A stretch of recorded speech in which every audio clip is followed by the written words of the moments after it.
mais fan nga réeroon gars yi fan si ñu ngi lay laaj ani Ami. waaw maa ngi nii rek làqatu rek di liggéey xam nga yaa ma gën a xam waykat moom du chaque jour ngay fësal li ngay def mais làqatu rek sama coin di liggéey sama liggéey incha allah.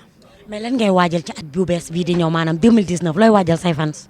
waa bu soobee yàlla nag war nañu def ay affaires yu nice ndax temps yi nag maa ngi génn di def ay spectacle maa ngi génn di def ay soirée maa ngi génn tamit di def jàkkaarloo maa ngi def ay jàkkaarloo yu. maanaam yaa ngi toj jàkkaarloo yi ba wàcc ba seer. wax loolu maa ngi def ay jàkkaarloo yu am solo. d'accord yaakaar naa ne loolu leer na mais actuellement nii Ami lan nga ñu ci mën a may rek maanaam ñu am ci exclusivité bi.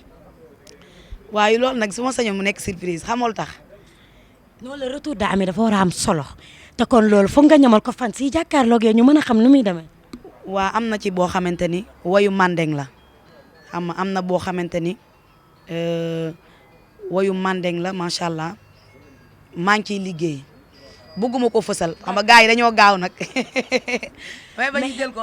mais est-ce que mën nañ gis beneen façon Ami Collé parce que boo gisee ma wax la loolu temps yi musiciens yi ils ont tendance jël benn musique mooy afrobeat. est-ce que Ami Collé tey war nañ ko mën a xaar mu ñëw génnee benn single mu nekk 100% afrobeat.